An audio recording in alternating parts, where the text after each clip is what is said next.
বন্ধুরা, আজকে আমি বানাতে চলেছি ডিম আলুর তরকারি।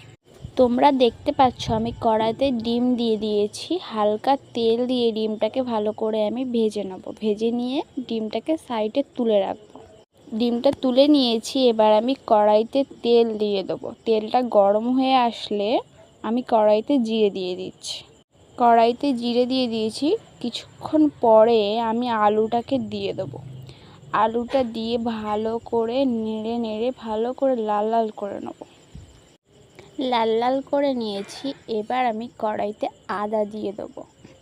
আদা আর পরিমাণ মতো নুন, হলুদ, জিরে গুঁড়ো, মরিচ গুঁড়ো আর ধনে গুঁড়ো আর সামান্য পরিমাণে জল দিয়ে ভালো করে তরকারিটাকে আমি ভালো করে কষে নেব। তরকারিটা কষা হয়ে গিয়েছে আর পরিমাণ মতন জল দিয়ে আমি 2 মিনিটের জন্য তরকারিটা চাপা দেবো। দিয়ে